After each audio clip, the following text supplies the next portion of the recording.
So, Dave, what else do you want to talk about Pineda?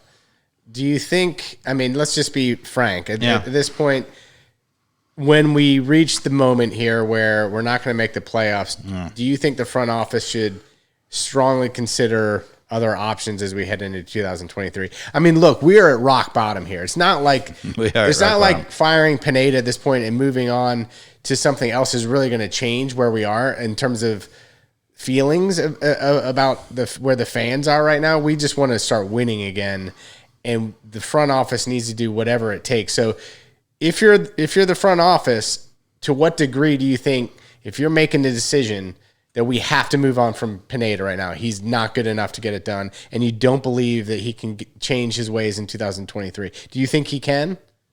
No, but one of the things that might surprise you is I don't think the decision to fire Pineda or not would be solely based on Pineda and his performance. One of the things I have learned after watching years and years of European football is that before you make the decision to fire your coach, you have to have a good beat on someone who's better. So I don't know, you're a baseball fan, right? A little bit. There's a major stat in baseball. It's called wins above replacement. Yeah. Right. So I feel that the decision to whether to move on for a coach should be 100% based on wins above replacement. Not just whether you think your coach is doing a good job, but whether you think that you have the inside track on a coach who is higher is a better replacement. And so what are you looking at as far as resumes, Dave? Like, what do you want? Like what does a new coach have to have? Ideally, the coach has a tremendous winning record, potentially even at Atlanta United. I mean, Tata, people. Tata, right? So Tata is coaching the Mexican national team, and because of the virtue of the World Cup being in the winter this year, in the crazy Qatar World Cup, right? So Tata is going to coach Mexico in the World Cup, and that's going to be done in December. Okay, MLS season ends basically right around that time in November, right? And then they have off season, and we don't pick up again until February, right? So, and they've already supposedly agreed, the Mexican Federation and Tata, that regardless of what happens in the World Cup, they're parting ways, right? Perfect timing. Not? Yeah. So you're saying maybe Boca should be calling the guy. Well, you cannot get a wins above replacement guarantee more than a guy who's won an MLS Cup at Atlanta United. But hold on. So isn't this a problem? Because Tata does not like Boca. That article from The Athletic pretty much painted that picture pretty clearly, that there wasn't the greatest relationship between Boca and Tata. So in terms of who's going to lure Tata back, Eels is gone. His charm is gone. So who's gonna make that phone call?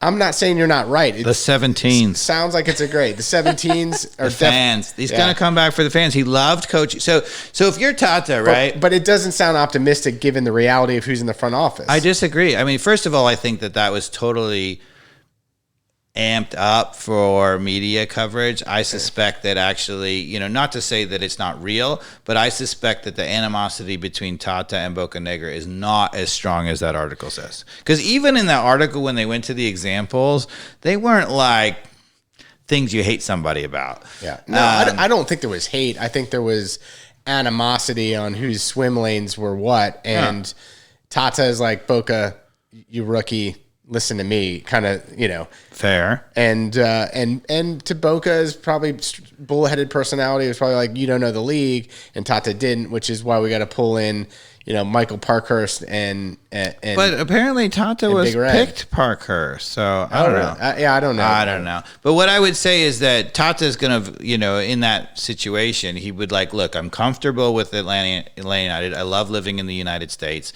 And I think he's wanted, for example, potentially to have the U.S. job someday, and obviously staying in MLS would give him that possibility.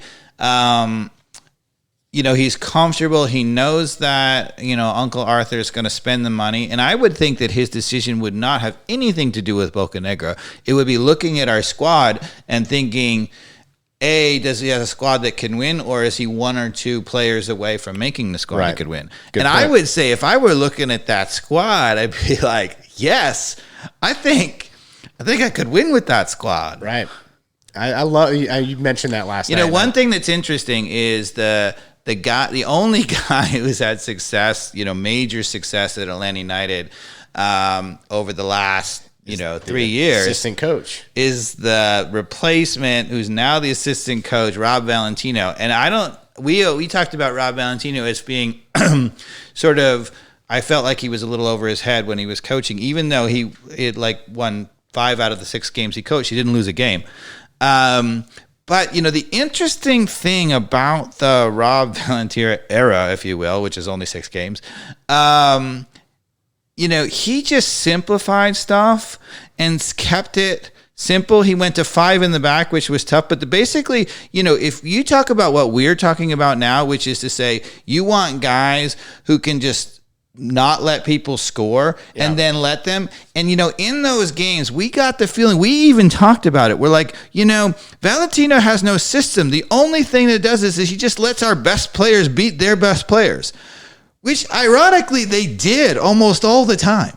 Right. So, that actual example in retrospect maybe proves our point. Now, I think you could have a tactic that does better than that but even if you just said, all right, let's keep it simple at the back, stuff the back, park the bus, which is basically what he did, and let the front 4, try to win the game. Figure out a way to creatively score. Yeah.